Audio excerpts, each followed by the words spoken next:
ये जो 12,500 पद हैं, इनमें आप अपना बेहतरीन देने का प्रयास कीजिए। ऑटोमेटिक जो है वो सब बढ़िया हो जाएगा। तनाव लेंगे तो कोई समाधान नहीं है इन चीज़ों को लेकर। फिर मेरे पास सवाल आया कि सर ग्रेड थर्ड मान लीजिए अगले साल है, तो क्या उससे पहले कोई भर्तियां बीच में आ रही हैं, वो हमें करनी चाहिए क्या?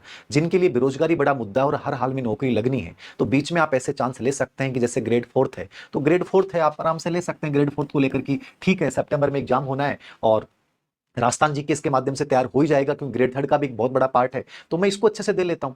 और जिसको लगता है कि नहीं सर फोर्थ ग्रेड करनी नहीं है, मैंने कई बार ऐसे बच्चों को भी देखा है जिन्होंने तय कर लिया कि हमें बीएड नहीं करनी है, हमें असिस्टेंट प्रोफेसर बनना है, और वो बने।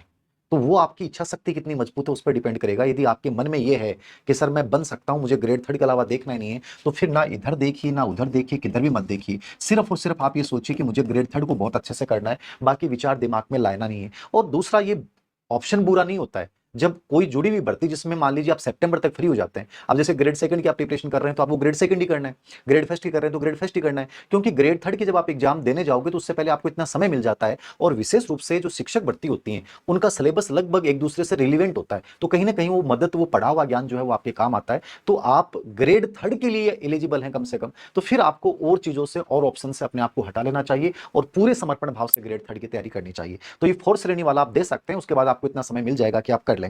दूसरा सर कि क्या अध्यापक भर्ती 2026 का सिलेबस सेम रहेगा? निश्चित रूप से मेरे अकॉर्डिंग सिलेबस में कोई बड़ा चेंज आएगा नहीं, और कोई छोटा मोटा सिलेबस में कोई चेंज हो जाता है किसी वजह से, तो आप उसको लेकर इतना अभी से दिमाग में हावी मत कीजिए। वही सब्जेक्ट आपके आने हैं, टीचिंग मेथड आपके आने हैं, राजस्थान जी के पूरा का पूरा आना है, साइकोलॉजी वो आनी है, परिदृश्य के वही टॉपिक आपके आने हैं, तो कोई ज्यादा इन चीजों को लेकर आपको कहीं मन में भ्रमित होने की आवश्यकता नहीं है। मेरे अकॉर्डिंग सेम सिलेबस रहेगा। फिर उसके बाद क्या सर पोस्टें बढ़ेंगी कि नहीं बढ़ेंगी? देखो दो चीजें हैं, 10,000 पद आपके सामने फिलहाल हैं, और अच्छे पद है मेरे अकॉर्डिंग, इतने खराब नहीं है। यदि मन में नकारात्मकता रखोगे तो आपके लिए बहुत कम है, और अन्यथा इतने खराब पद भी नहीं है। फिर भी मैं आपको बताऊं कि ग्रेड थर्ड से सेकंड ग्रेड में अभी इन छुट्टियों में समर वेकेशन में डीपीसी होनी है, जो कई सालों से नहीं हुई, और लगभग आप मान के चलिए बहुत बड़ी डीपीसी होनी है, तो बहुत सारे पद खाली होंगे। तो सरकार, चूंकि इस भर्ती में बहुत लंबा टाइम है, तो हो सकता है, चूंकि आज के लिए प्रोसेस की जा रही है और 100% पदवर्दी तक का भी प्रस्ताव जो है विचाराधीन है, तो हो सकता है कि ये जो पद हैं 10,000, ये 15,000 हो जाए, 20,000 हो जाए, अपन ये मान के चल सकते हैं उम्मीद के साथ कि बढ़ जाएंगे। लेकिन मैं नहीं कहूंगा कि 100% बढ़ जाएंगे। आपके सामने तो ये 12,000 जितने भी 12-13,000 जितने भी पद हैं, इनको लेकर आपको टारगेट करना चाहिए कि सर मेरे पास इतने हैं।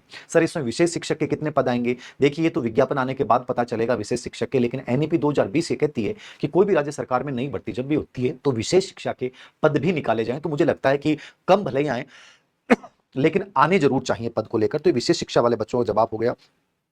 सर टीचिंग मेथड और रीति विज्ञान, मतलब जिसको टीचिंग मेथड आप बोलते हैं, उसके लिए सर क्या करें? ये सबसे बड़ा सवाल है आप लोगों के लिए। वैसे मैंने कंटेंट पे इससे पहले वीडियो बनाया है, क्योंकि उस समय वो वीडियो बनाया था उस समय कोई किताबें मार्केट में नहीं थी।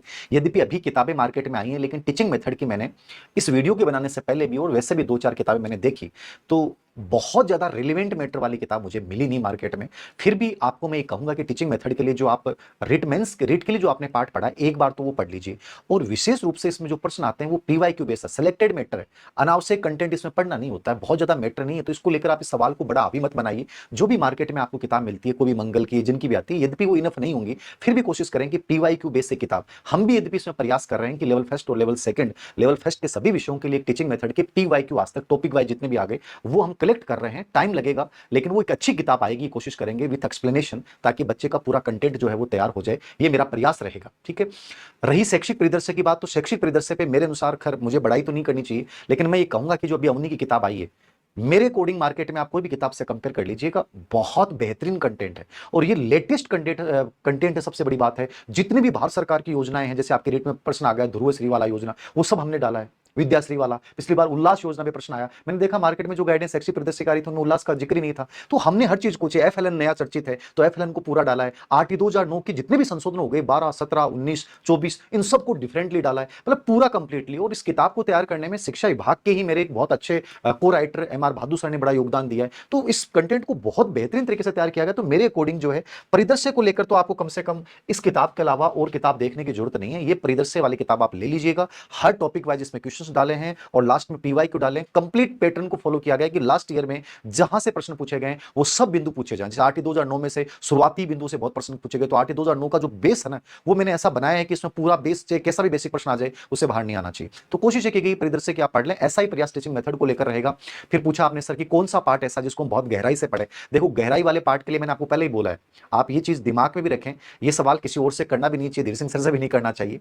आप सिलेबस निकाल लिया आपने, लास्ट ईयर के पेपर जरूर देखो और ये देखो कि कौन से पार्ट में सबसे अच्छे प्रश्न आए। जैसे परिदृश्य में बहुत अच्छे प्रश्न आए, साइकोलॉजी में बहुत अच्छे प्रश्न आए, ठीक है, राजस्थान ज्योग्राफी पे अच्छे प्रश्न पूछे गए, कला संस्कृति पे अच्छे प्रश्न पूछे गए। तो ये वो पार्ट्स हैं जिनको आपको बहुत अच्छे से तैयार करना चाहिए। जहां तक सब्जेक्ट आपका होता है, जैसे लेवल सेकंड में सब्जेक्ट होता है, तो हमेशा वो राजस्थान बोर्ड की बुक्स बेस होता है। तो आप राजस्थान बोर्ड की बुक्स को तो अपना बेस बनाइए ही, प्लस कोई एक अच्छी गाइड यदि मार्केट में होती है। और गाइड हमेशा याद रखें कि पहले अपना कंटेंट तैयार कीजिए, उसके खुद के शॉर्ट नोट्स बनाइए और उसमें फिर दो तीन चीजें मिश्रित कीजिए कि ये क्या मैटर इनफ है क्या। पहले अपना मैटर अच्छे से समझो लें कि यार ये इस पार्ट के लिए मुझे ये मैटर पढ़ना है, इसके अलावा देखना ही नहीं है।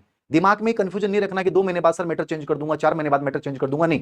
एक बार पहला काम आपका ये होना चाहिए कि सिलेबस का प्रिंट आउट आपने अपने रूम में लगाया, उस सिलेबस के प्रिंट आउट के अकॉर्डिंग जो टॉपिक है उससे रिलेवेंट कंटेंट एकत्रित करो और उसके ही अपने नोट्स बनाओ, उसमें कुछ चीजें ऐड कर लो। एक कोई भी गाइड के रूप में आप रख सकते हो और उसके पीवाईक्यू एक फाइल बना लो। कोशिश करो कि आज ही मार्केट में जाके एक दो फाइल लेके आओ आप, जिसमें आपका सिलेबस का प्रिंट आउट हो, जिसमें पीवाईक्यू का प्रिंट आउट हो, ठीक है, जैसे मैं हमेशा रखता हूं।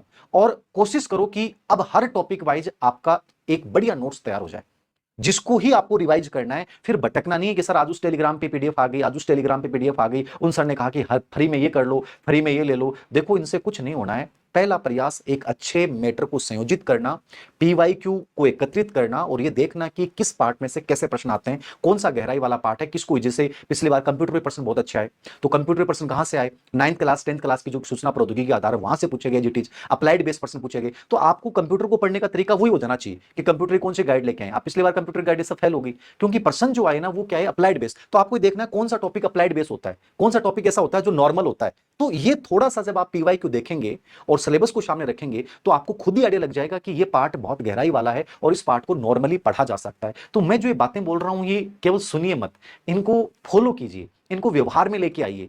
फिर एक सवाल और आया बच्चों का कि सर अब कैसे पढ़ना चाहिए, इस टाइम को कैसे बिताएं। देखो, जिनका ग्रेड 3 लक्ष्य है, मैंने कह दिया सिलेबस, नोट्स, एक गाइड, पीवाईक्यू। कोशिश कीजिए कि जुलाई तक एक बार पूरे सिलेबस को रिवाइज कर लो। जुलाई के बाद आप कोई एक टेस्ट सीरीज ज्वाइन कीजिए जब सिलेबस आपका पूरा कंप्लीट हो गया हो। उससे पहले टेस्ट सीरीज ज्वाइन करने की आवश्यकता नहीं। हम भी पीजीबी प्रोग्राम की जो 3rd ग्रेड की टेस्ट सीरीज है वो इसी प्रकार ऑनलाइन ऑफलाइन इसी प्रकार जारी करेंगे कि जुलाई के बाद हम जारी करेंगे, जिससे बच्चों को आइडिया लगेगा कि मैंने सिलेबस पढ़ लिया है। अब मुझे देखना है कि इस टॉपिक में से मेरे कितने % गलत हो रहे हैं, कितने सही हो रहे हैं। यदि मेरा कंटेंट कमजोर है तो मुझे उस कंटेंट को अपडेट करना है, इस कंटेंट में चीजें लेके आनी है। वो एक ओरिजिनल होगा, रियल आधारित होगा, क्योंकि हम खुद टेस्ट बनाते हैं, कोई कंटेंट राइटर से टेस्ट नहीं तैयार करवाते। तो वो कोशिश करें कि आप कोई भी कोचिंग की टेस्ट सीरीज या कोई भी अच्छे टीचर की टेस्ट सीरीज आप उसके बाद ज्वाइन करें जब आपका सिलेबस 1 या 2 बार हो चुका हो, और उस आधार पे अपने कंटेंट में नए परिवर्तन करो, अपडेट करो, परिमार्जित करो, बेहतरीन बनाओ और सोशल मीडिया का कम से कम यूज करो। ये आप इस समय का सबसे बेहतरीन प्रयोग कर सकते हो। इसके अलावा एक प्रश्न और पूछा गया कि सर क्या ये महिला आरक्षण इसी भर्ती से लागू होगा। निश्चित रूप से लेवल फर्स्ट में महिला आरक्षण इसी भर्ती से ही लागू होगा और इस बात को अपने दिमाग में बहुत ज्यादा हावी मत होने दें, वरना लड़के तो मर जाएंगे इस बात से कि सर होना तो कुछ है नहीं, ये लड़कियां लग जाएंगे। ऐसा कुछ नहीं है, आप भी लगोगे और बहुत अच्छी जगह लगोगे। बस जो मैंने आपको बताया है उन्हीं चीजों को फॉलो करना है, महिला आरक्षण से कहीं डरने की आवश्यकता आपको नहीं है। उसके बाद